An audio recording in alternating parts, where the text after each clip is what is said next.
What's going on, guys? Welcome into another episode of the Ask Tony Show. Thank you guys so much for joining me. I'm so excited to have Medel Pantaleon on the show. Medel, thank you so much for being here, my man. How's it going?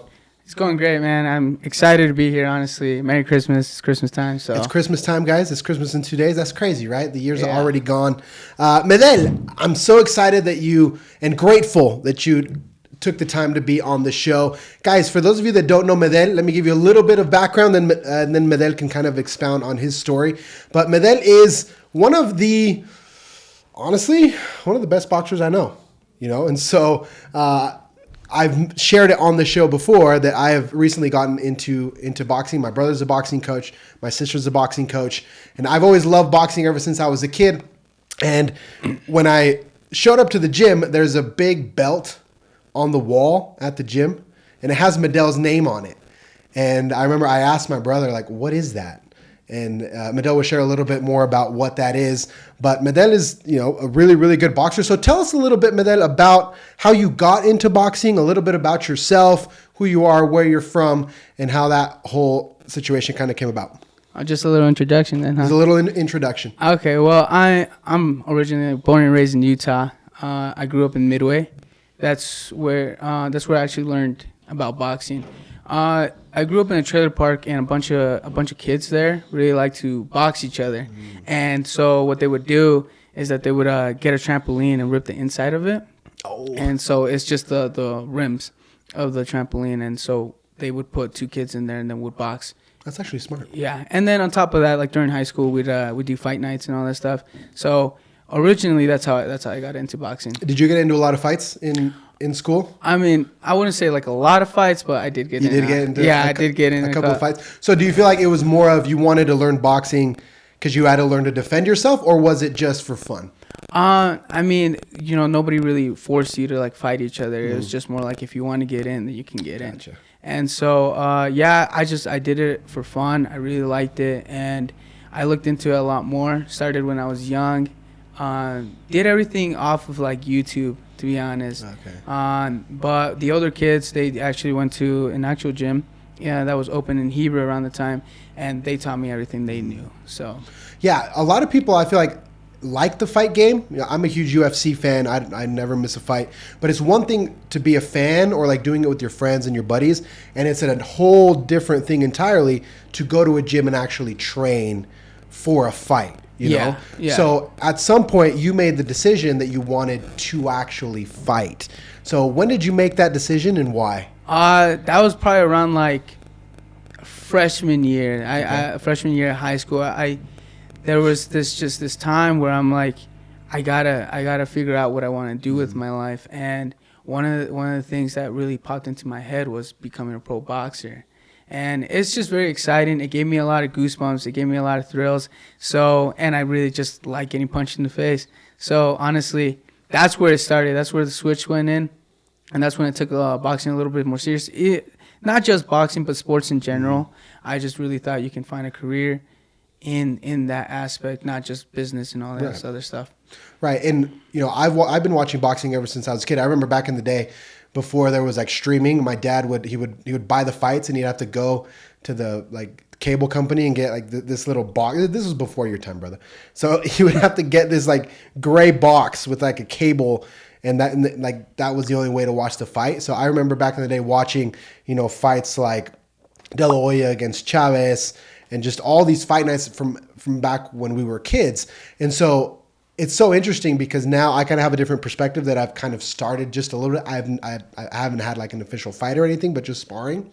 So people look at boxing, they watch it, and they feel like I can do that. It looks easy, right? Yeah. At least for me, I would always watch it, and I was like, okay. I would even critique boxers, but now that I've even started to take baby steps into doing it, it's so difficult. Yeah. So talk to us a little bit about, your training, how you go about it. Was it as hard as you thought it was going to be when you jumped in full time? How is that whole dynamic? So, it's funny that you brought Chavez up in De La Hoya, because that's the first fight I've ever seen. Oh, really? Yeah. I remember that fight. I was really small, but I remember that Chavez got cut in that fight, and he was bleeding. His face was bleeding. Yep. And that kind of scared me in that little aspect. So when I switched over, I had to tell myself, you're gonna get cut, you're gonna get bruises, these things will happen to you. But as long as you're in the gym, then the amount of it happened to you, the likeliness of it will go down dramatically. If you know how to move your head, then the likeliness of those cuts happening will go down. Now, do you feel like that mindset was just automatic, or did you have to talk yourself into that? The reason why I ask is because for a lot of people, there's the famous quote, everybody has a plan until you get punched in the face, right? Yeah. So, you can go in and feel good about yourself, but then you get cut, you get hurt, it's fight or flight. You're either going to quit or you're going to say, I don't want to do that. Or in your case, it kind of pushes you to prepare better so that you can avoid being hurt. Is that natural to you, or do you have to talk yourself into that? I think it was more natural. The first time I really got punched really hard, I was just like, oh man, this is how it feels like. And I didn't want to get hit by that same hand. So when he threw that hand again, all I tried to do was just move my head. And then just try to move my head and then try to counter it. That was my main thing. And I think that was just like an instinct. It wasn't anything like, okay, this is what it is. I got to talk myself to getting back into round two. It was more like, this is it. This is how it feels, and this is what I'm here to do. Right. These kind of situations kind of determines who you are. Really. Yeah, and one of the things that I love about the sport, when you talk about boxing, MMA, even bodybuilding, physique competition, is that it's all day long. Yeah. Right. You can play basketball, you can play football, but you don't play boxing, or you don't play MMA, or you don't play bodybuilding. Right. Yeah. It becomes something that you have to do 24 hours a day, which has been one of the difficult things for me, because in order to be successful, you have to, and correct me if I'm wrong, but the way that I've seen it is, from my experience, you have to kind of shape your life around your sport, from the time you train, your recovery and your sleep, your hydration, your diet. Boxing is all about weight. So, it's just about what number is on the scale. So how have you taken that? How have you taken the things that you learn in the gym and then applied it outside of the gym when it comes to your preparation, your sleep, your food, and things like that? So, honestly, when I go home from the gym, most of the time it's recovery. I don't really like to go out. I don't really like to do anything extra unless it's like a priority thing. Then I probably won't do it.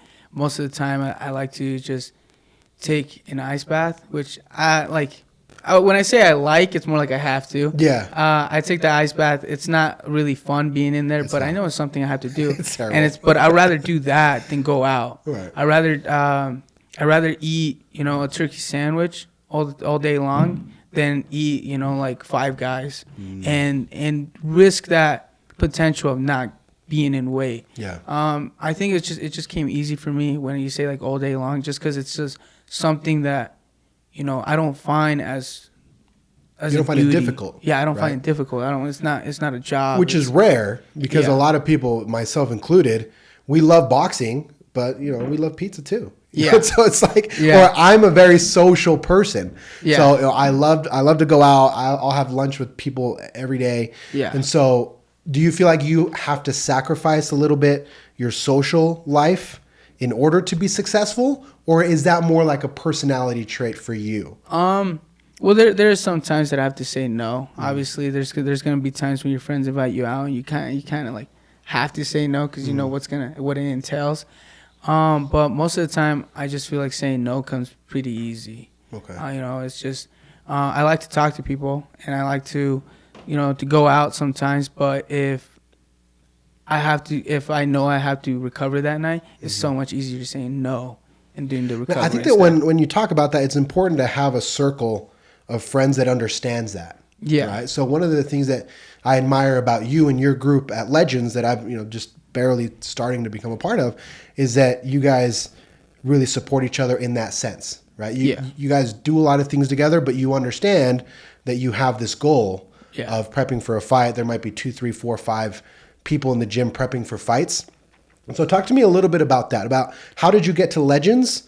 What is the difference that you've seen between where you are now and maybe other gyms that you've gone to in the past, and what makes you stay? So one of the things that made me stay for sure was the fact that people were just nice at Legends. It wasn't just like you got to work hard, you got to do this. It was more like, you know, we got to build each other up type of thing, and it felt less lonely, because a lot of people call, you know, boxing a lonely sport. You know, you're in the ring by yourself, but with Legends, it felt more like, you know, I was there with another fighter who wanted me to progress as well. You know, shout out to Mike, honestly, because he helps me a lot. He puts work in with me. He doesn't try to miss any sparring days, and he's just all around a good guy, you know. So honestly, like when you go to other boxing gyms and they're like, you know, you got to show and prove that you want to be a fighter. I mean, I had to do that with Legends too, but they actually looked at you. You know, they actually wanted you to see you progress before they put you in the ring. So it's a different environment, right? For sure, it was different. I've seen that, and I think that one of the reasons why it's like that, and one of the reasons why I think that Legends has a good setup, is because it's a hybrid between fighters and people that just want to get in shape. Yeah. Right? So you have people interacting that aren't prepping for a fight. Someone that's just trying to get in better shape. You have moms there, dads there, younger people there. So it's not like all these huge egos in a gym at the same time just clashing with each other, right? No. So you can be training for a fight, like a legitimate fight, and you can be next to a mom of 4 that is just here twice a week just trying to lose a couple pounds. So I think that dynamic makes it more of like a family structure. Yeah. Because like you said, boxing can be a very lonely sport. And many people believe that, you know, boxers are just assholes, right? Like boxers only care about themselves. They're really aggressive. They want to fight everyone. Yeah. And that's completely the opposite. Yeah, I believe so, honestly. And I think that's because it comes in a lonely sport. When I first started doing competitions with Legends, I did training camp by myself. And I didn't like that at all. I liked the idea of someone putting in as much work as me, honestly. And I think when you put in work together, it just feels more like of a companionship more than anything. And I think that's why no one is full of themselves at Legends. It's more like, you know, it's more like teammates, if anything. For sure. You know? And you just like watching people progress, you know? Yeah, I mean, I do. And I think that's what the head coach in Orem and Sandy like to do as well. They just like to see people progress no matter what the circumstances are. Right. Now, talk to me a little bit about your family and how they view your boxing. I'll give you an example. My mom, she won't step foot in a gym to watch people spar. Like, she hates it. You know, my brother comes in with like a black eye and she like gets mad at him. She's like, what the hell are you doing? Who hit you? So, you know, she has kind of this very protective side, even though she knows that we enjoy it, but she kind of has this mom thing of like, I don't want to watch my kid get hurt. Right. Yeah. So is your family the same way? How do they view your boxing activity? So, I mean, my mom is pretty protective as well. She wants to come in one of my fights. She just doesn't know if she can handle it, right? So, but she is supportive. You know, my dad is pretty supportive as well.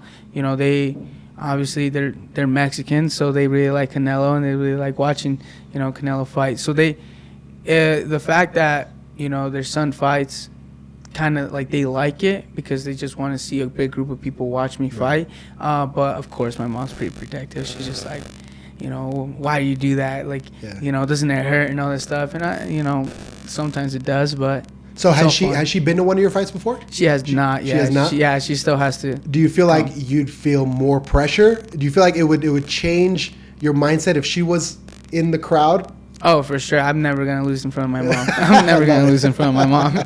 Yeah, and one of the cool things about Legends is that from the fights that I've seen, all like your band of friends traveled together, right? So So you had a fight in northern Utah, and you had a whole section just cheering your name, right? Yeah. So that was really great, and that's what comes with supporting teammates, right? In Legends, I actually lost that fight, and it would have been so much worse. I would have felt so much more bad about it if I didn't have a support group that that told me it was okay and told me it was fine, and that. You know, other people say, like, they want to fight because of me, you know, because I'm the first fighter they've seen in that gym.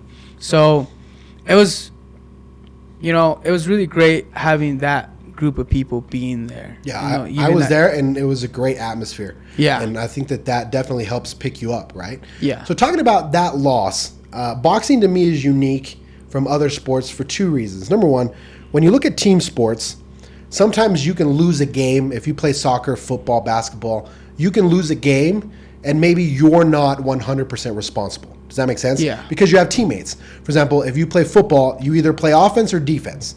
Yeah. So you're on the field 50% of the time, and that's it. If you're an offensive player and the defense doesn't play well, you can lose a game, and it's not necessarily your fault. Does that make sense? Yeah. When you look at sports like bodybuilding, for example, yeah, I've critiqued this in the past, but sometimes they can get 7th place, 8th place, 6th place, and they kind of celebrate that, and they have their reasons why they do that. But boxing, it's just you by yourself, and you either win or you lose. Yeah. There's no 3rd place, 4th place, 5th place trophies. Yeah. It's just you, and you either won or you lost. So I think that sport is unique in that way because it presents that dynamic that other sports don't have. So taking a loss, your first loss, how did you register that? Did you feel like it made you feel bad about yourself? It brought you down? Or did it kind of light a fire to where you wanted to improve? So it was a little bit of of both, honestly. To be honest, when I first heard that I lost, when I got out of that ring, I definitely felt pretty bad about it. I was just like, man, this sucks. I don't want to ever feel that feeling again, And I put it upon myself. I just thought that I didn't put as much work than I needed to. I didn't do as much recovery as I needed to. But a week after that, like I said, with the support of all my, with Mikey, with Eric, with Chris, with Ray, and everybody, they really told me that you can bounce back. And so when I kind of thought about it, it's like I lost, but that can't define me. That can't be who I am. I can't just be a loser for the rest of my life. I need to, take that loss and then go from it, right? Watch the video, watch the footage of how I lost, and then learn from it, right? And I think I've progressed a lot more than that fight. I feel like now I understand what I could have done to win that fight, and my next fight, hopefully in February, I'll be able to execute that. And that's interesting because in many cases, I feel like taking a loss, even though now you have a 1 on your record, right? Yeah. On that right side. But it could be more beneficial than just winning by 1 point. Does that make sense? Yeah. Because if you win by 1 point, you won. Yeah. So it's like I still won. Like everybody wants to win the fight, obviously, even if it's a close fight.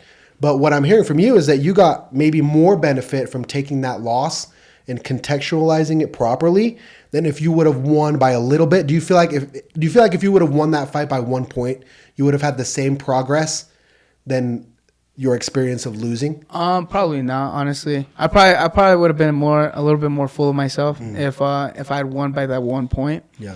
I don't think that I would have progressed as much as I did in it. And that's interesting because where is that line? Right? Because you don't want to lose every fight. You know what I mean? Yeah. It's not like you're not trying to win from your losses. Yeah. And next thing you know, you're 0-7. Yeah. And it's like I keep learning from my loss. Like you're trying to win, right? Yeah. But it's interesting how you can take one loss and transform it into something better. Yeah. Without also feeling like it's okay to lose. Yeah. Right? And so with athletes, whenever I talk to athletes, I always ask that question. Because whenever you lose, we try to contextualize it and try to make ourselves feel better.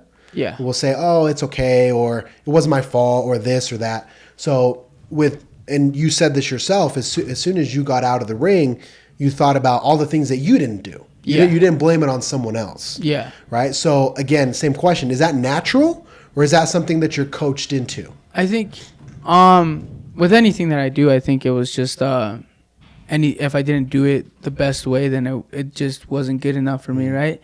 I think my coaches definitely helped me and realize that, you just have to look back at the footage and be better no matter what. Whatever you do wrong, you just got to look at what you did wrong and be better. And I think that did also make me realize that that's the key to success, right? Mistakes are going to happen. You're going to go into sparring. You're going to get hit. what are you going to do after that, right? You got to learn from your mistakes. And I think this is a mistake that I'm definitely learning from. Yeah, I love that. And in your case, you're a shorter guy. Yeah. So most of the guys that you're going to be fighting are going to be taller than you. Yeah. So that adds another layer of difficulty to your craft. Right? Yeah. So how do you go about that? Because for a lot of folks, they could see it as a negative, right? Like, I have to work harder. It's more difficult for me. I got to try to get on the inside. Yeah. I don't have reach. I don't have this. I don't have that. Yeah. So how do you keep yourself in a positive mental attitude? And do you see that as a disadvantage? Maybe you don't see that as a disadvantage of being a shorter fighter.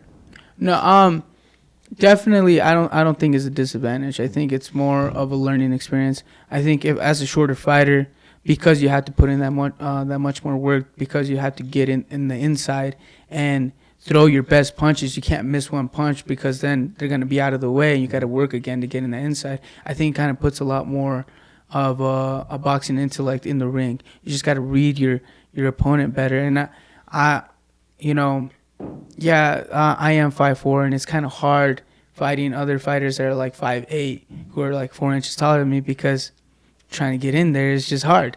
But if you keep working like that, the next time that I fight someone who's 5'4", it'll probably be, a cakewalk. Yeah. So I don't think of it as a disadvantage at all. I just think of it as a learning experience. Yeah. I love that. When you think about boxing, for example, I have a 5-year-old son, my son Elijah. Yeah. He likes fighting. He's in the gym. He enjoys it. He was giving me boxing lessons yesterday. We were watching YouTube. What would you say to a parent that is kind of thinking about what sport should my kid play? Should they play football, basketball? Make the case for boxing. Where do you think boxing can help a child develop?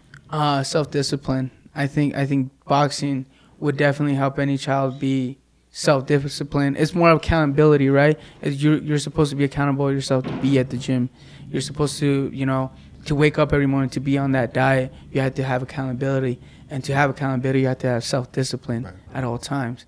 And so I think for a kid who, is going to get into boxing, I think that they'll learn a lot of self-discipline, maybe, and a lot of humbleness as well. There's always going to be someone better than you. It's just if you can get better at that person, then for sure really defines who you are. If when you have a child, would you encourage them to fight? Oh yeah, I've talked about it multiple times. I would encourage them to fight. Obviously, it's up to the kid if they want to do soccer or football or anything. But I would definitely be very biased into boxing. I love that. I love that. Now, let's talk a little bit about boxing as an industry, right? I'm very interested to kind of hear about your perspective of the state of boxing, right? You got all these phenomenons like Jake Paul, Logan Paul, having all these fights with people that are not boxers, but they're getting more views than probably any other fight outside of Canelo or outside of the big names, right? You have people who are up and coming actual boxers who are number 3, number 4 in the world that go against each other to try to get a belt, and people don't tune in the way that they're going to tune in to watch Jake Paul, Tyron Woodley, all of these guys. Yeah, and a lot of people criticize what the Paul brothers are doing, and I say Paul brothers because they're kind of the main people involved. How do you see that? Do you think that's good for boxing or bad for boxing? It's a little bit of both. When you say that some actual world champions don't get the same views because let's say Jake Paul's fights on TV, then that's pretty bad, because you want to see the actual athletes who work their whole life to achieve what they've been working on. But I kind of like it at the same time with the Paul brothers, because they, in my opinion, I thought boxing was dying as a sport. I thought not a lot of people were watching it, especially with MMA coming in. It was just, now you had a competition with the sport that nobody's not a lot of people know these boxers. So when the Paul brothers started boxing, it just brought a lot of more young audiences to watch, the sport. And, I think Jake Paul's ignorant, or at least he plays as the ignorant. But him putting names out like Canelo, him putting out actual boxers' names out. Now you got those people wondering, who's Canelo now? Yeah. And they find that's a good point. That's a good point. Pound for pound. Do you think the kid can fight? Or Jake Paul? Or do you think it's fluff? Is it rigged? And to a certain extent, you know, I think he does pick out his fighters, who he's gonna fight. Do you think he has skills? Well, he's been doing it for 2 years. I'm assuming he has something, you know. Yeah. But to fight like someone like Canelo, no, nah, not in like. I would bet all my money on Canelo. Do you feel like he should fight a boxer? I like do. Like a Julio Cesar Chavez Jr., like a Tommy Fury, or do you think he should just keep coasting and, you know, I think fighting other athletes, fighting other influencers? I think he should fight a boxer at some point. I think that would, if anything, a lot of people would tune in a lot more if he fought a boxer, because a lot of, like, truth be told, a lot of people want to see him lose, and so him fighting a boxer, if all he's doing is just making views and trying to get money from it, then I definitely think that he should. And it just elevate the sport more, because now you got all these young audiences knowing that someone can beat Jake Paul. Now who's this guy who can beat Jake Paul? I agree. You know, who can beat that guy? You Right. know? I That's agree. the whole sport, the whole point of boxing. Who can beat who? And at the end of the day, I mean, it's showbiz, right? So, Yeah. So you want eyes, you want viewers, Yeah. and whoever can generate that wins. So, Medel, just to kind of wrap up, you know, going back to your advice going through this whole boxing scenario, I always ask every guest on my show the same question at the end of the show, and it's give us your top 3 tips for somebody who likes the sport of boxing. Maybe they know that there's a gym close by, they drive past it, and they have this thing in their brain of like, I like to fight. Should I try it? Should I not try it? Maybe they have a little bit of self-esteem issues. They don't know if they can do it, not in great shape. Give us your top 3 tips for someone who's feeling that way. Tip number 1, just do it. You know, you won't know unless you actually do it. And I feel like if you go in and you like it, you know, you should try the next step. Go in for 2 hours. After that, go in and try sparring if they let you. Tip number 2, just, you know, be patient, because the thing is like, you know, I started doing it when I was 12, right? And I'm still not that great of a boxer. I can land good punches, but there's Still learning. Yeah, still learning. You got to work on stuff.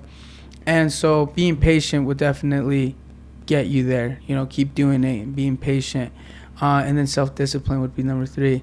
You know, self-discipline, being there, eating the food that you need to eat, eating, you know, doing the recovery that you need to do, not going out every night, you know, staying late out every night. I think those would be the 3 things that would help you succeed in boxing. I love it. I love it, Medel. So last of all, let us know where we can find you. Guys, one of the things that I always ask my guests is if somebody has a boxing question, if somebody has any form of question as it pertains to what we talked about, if they can reach out to you, where can people find you? You can find me at Legends Boxing Orem. Awesome. First off, you'll see me hitting the bag right there. And then you can also, you can find me on Instagram. Pretty simple. It's at Medel Pantaleon. So, but yeah, just reach out to me if you have any questions. Talk to me if you're thinking about joining, and definitely come talk to me when I'm hitting the bag. You know, that's probably when I'm in my element. So I love it. When is the next fight?